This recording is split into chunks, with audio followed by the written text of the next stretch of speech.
कुर्बान बलूच।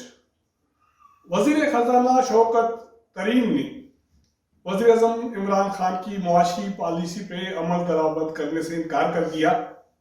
अगर तब्दील सरकार की मुआशी पॉलिसी नहीं चलेगी तो फिर अब मुआशी पॉलिसी होगी किसकी? शौकत तरीन ने वजारत संभालने के बाद पहली प्रेस कॉन्फ्रेंस की है और उन्होंने इसमें जो ऐलान किए हैं उसका निचोड़ ये है कि पाकिस्तान पीपल्स पार्टी हुकूमत मुस्लिम लीग नून की हुकूमत की जो मुआशी पॉलिसियां थी उनका मिक्सचर होगा। इससे धचका किसको लगेगा? क्या शौकत तरीन ये कर पाएंगे?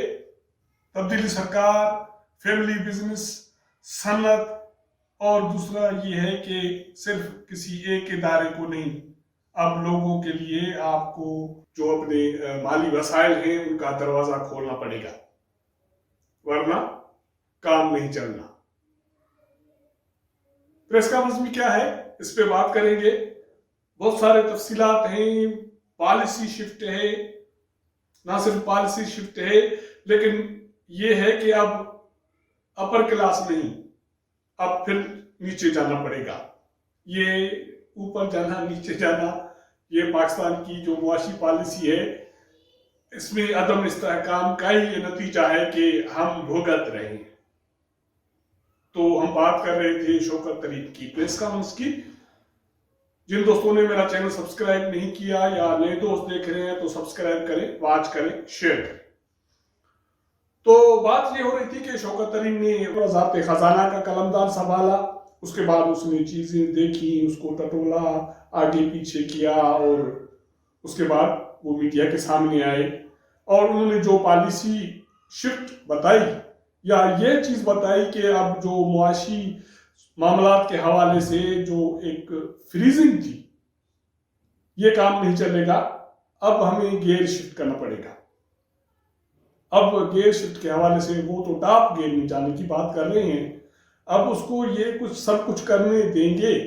बड़ा सवाल ये है, क्योंकि इस वक्त जो पाकिस्तान की मईशत है उस पे कुछ फैमिलीज, कुछ खानदान, अपर क्लास और रियासती इदारों का कब्जा है। शौकत तरीन बात कर रहे हैं कि हम इस पॉलिसी को लेके जाएंगे लोगों की आसानी के लिए, उनके फायदे के लिए, उनकी खुशहाली के लिए। तो ये काबिल कबूल होगा? अगर नहीं होगा तो शौकत तरीन कहते हैं तो फिर आपका मुल्क नहीं चलना। आपको नौजवानों को रोजगार देना पड़ेगा, आपको ज़राअत को सनत का दर्जा देना पड़ेगा, आपको मिडिल मैन का किरदार खत्म करना पड़ेगा, आपको फैमिली बिजनेस खत्म करना पड़ेगा और इसके लिए आपको जो माली वसाइल हैं वो देने पड़ेंगे। वो निजी बैंक से हो, वो हुकूमत की तरफ से हो, ये सारी चीजें आप अगर नहीं करेंगे तो फिर आपका ये मामला नहीं चलना। क्योंकि उसने अपने प्रेस कॉन्फ्रेंस में ये एतराफ किया कि अब आप 2008 वाली सूरत हाल में भी नहीं है, आप 2013 वाली सूरत हाल में भी नहीं है, आप इस वक्त तन्हाई का शिकार हैं। 2008 में आपके साथ ये सूरत हाल नहीं थी, 2013 में आपके साथ ये सूरत हाल नहीं थी। कुछ ममालिक थे जो आपको सपोर्ट करते थे, आपके साथ खड़े होते थे, तो जो मालियाती इदारे थे वो भी अपने जो शर्त लगाते थे या लागू करते थे उनमें कहीं न कहीं वो लेनेंसील दिखाते थे, वो आपको मराद देते थे। लेकिन अब क्योंकि आप 2018 के बाद तन्हाई का शिकार हैं तो IMF ने जो शराइत रखे, आलमी बैंक ने जो शराइत रखे कर्जों की फराहमी के हवाले से, जिसकी आपको सियासी कीमत अदा करनी पड़ी, न सिर्फ सियासी कीमत अदा करनी पड़ी लेकिन जो बाकी दूसरे आपके आमाल हैं जिसपे सारी दुनिया चीख रही है, उसने आपको सारी दुनिया में तन्हा खड़ा कर दिया। अब शौकत तरीन क्या करने जा रहे हैं? शौकत तरीन कहते हैं कि हम IMF को हमने ये कह दिया कि भाई आपके प्रोग्राम में रहेंगे, हम प्रोग्राम पे अमल दरामद करेंगे लेकिन डिक्टेशन नहीं लेंगे, हम मारधाड़ नहीं करेंगे। मारधाड़ कैसे? वो इस तरह कि जैसे मौजूदा इमरान खान की हुकूमत ने, तब्दीली सरकार ने बिजली की कीमतों में कोई 4 रुपए तक इजाफा किया पिछले 3 साल में, तो शौकत तरीन कहता है कि अभी ये मुमकिन नहीं रहा। सिर्फ ये मुमकिन नहीं रहा, टैक्सों में इजाफा मुमकिन नहीं रहा, लोगों के पास बर्दाश्त की कुव्वत नहीं रही। तो आप मेहरबानी करें, अपनी जो भी डिक्टेशन है उसको रिव्यू करें। हम रेवेन्यू बढ़ाएंगे, हर साल 1 से 1.5% हम बढ़ाएंगे, इससे ज्यादा नहीं बढ़ा सकते। ये मुमकिन नहीं कि आप कहें कि 4000 अरब से आप चले जाएं 55 अरब पे, ये पॉसिबल नहीं है पाकिस्तान में। और कोरोना की वजह से बहुत सारे और मसाइल हो गए हैं। बात सिर्फ ये नहीं है, बात ये है कि पाकिस्तान की मईशत फ्रीज हो गई है, इसको गियर तब्दील करके अब चलाना पड़ेगा। सारी चीजें देखनी पड़ेगी कि ज़राअत के शोबे में 6 माह किसान जमीन पे मेहनत करता है, उसको कुछ नहीं मिल रहा। मिडिल मैन 50 से 60% कमा रहा है किसान की मेहनत से। इसको रोकना पड़ेगा, इसको तोड़ना पड़ेगा, इसको खत्म करना पड़ेगा। आपको सोशल सिक्योरिटी देनी पड़ेगी अपने लोगों को। इसका मतलब है कि बेनजीर इनकम सपोर्ट प्रोग्राम है, उसको आपको वसी करना पड़ेगा। उसमें आपको रोजगार के जराए शामिल करने पड़ेंगे, उसको भी आपको सेहत की फराहमी के मामला देने पड़ेंगे। सिर्फ ये नहीं, आपको सूबों की तरफ भी जाना पड़ेगा। शौकत तरीन कहता है कि NFC अवार्ड मैंने दिया था, मैं वजीर खजाना था, उसमें सूबों के वसाइल बढ़ाए गए थे। वो इसलिए कि सूबों के जो जिम्मेदारियां हैं वो भी बढ़ेंगी, तो सूबे उन पे अखराजात करेंगी। लेकिन ये नहीं हुआ, वसाइल तो बढ़े लेकिन अखराजात सूबे नहीं कर रहे। अब सूबों को ये कहना पड़ेगा कि अपना बोझ उठाएं। ये पॉलिसी तो सेम है, हर वफाकी हुकूमत की ये पॉलिसी वजीर खजाना की रही है कि सूबों पे बोझ बढ़ाया जाए। क्या सूबे इसके लायक भी हैं या नहीं है, ये एक देखने की चीज है।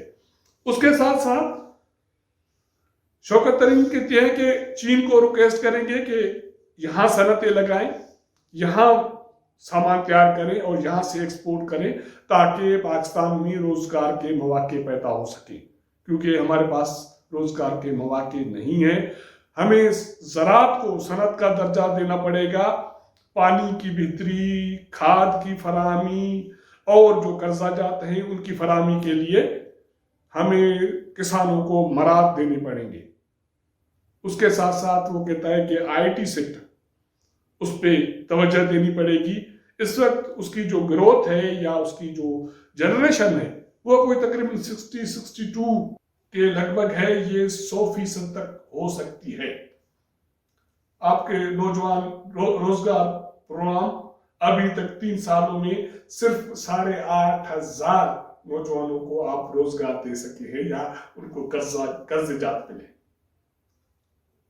इतनी बेरोजगारी में आप सिर्फ इस वक्त तक 8,500 और अपने बहुत बड़ी यूटर्न हुकूमत ने बातें की, इमरान खान की हुकूमत ने बातें की, और यही सूरत हाल SMEs की है, यही सूरत हाल ज़राई शोबे की है। और सनत के शोबे को आपको रिव्यू करना पड़ेगा, आपको रेवेन्यू को देखना पड़ेगा, उसको आपको वसी करना पड़ेगा, बजाय इसके कि आप मजीद टैक्स लागू करें। शौकत तरीन कहता है कि हमने IMF को ये बता दिया कि अब ये मारधाड़ नहीं होगी, टैक्स नहीं बढ़ेंगे, बिजली की कीमतें नहीं बढ़ेगी। और उसके साथ साथ उसने मौजूदा हुकूमत के जो भी चवलें थी या उनके जो लोग चवल मारते आ रहे हैं, या उमर अयूब हो, कोई और हो, उनको भी उसने काफी हद तक नंगा किया। वो कहते हैं कि पावर शोबे में कैपेसिटी अदायगियां बहुत ज्यादा है। वो कहता है वो इसलिए है कि आपकी ग्रोथ रुक गई है। अगर आपकी GDP की ग्रोथ 5 से 7% हो तो इसका मतलब है कि आपकी बिजली की जो कंजप्शन है, इस्तेमाल है, वो बढ़ जाएगी। तो आपको केबीसी की अदायगियां नहीं करनी पड़ेगी। तो इस हवाले से तो ये बात दुरुस्त है कि नून लीग हुकूमत की कि ग्रोथ ज्यादा होगी तो बिजली की कंजप्शन बढ़ेगी। ज़राअत शोबा पाकिस्तान पीपल्स पार्टी के दौर में उसको अहमियत दी गई। बेनजीर इनकम सपोर्ट प्रोग्राम, नौजवानों के लिए रोजगार प्रोग्राम, बहुत सारी ऐसे इनिशिएटिव लिए गए थे। अगर वो कंटिन्यू रहते तो मेरे ख्याल में इस वक्त ये सूरत हाल बहुत मुख्तलिफ होती।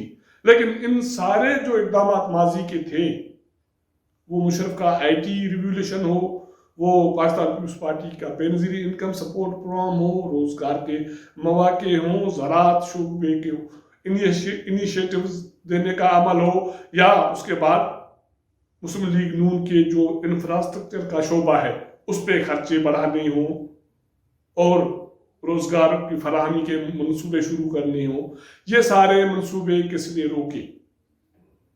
अब तो इसके हवाले से भी इंसाफ की जरूरत है क्या? क्योंकि 3-4 हुकूमतें पिछले दौर में आई और हर हुकूमत ने कुछ अच्छे तजर्बे किए, कुछ बुरे किए, लेकिन इमरान खान की हुकूमत ने जो कुछ किया सब कुछ उलट हो गया।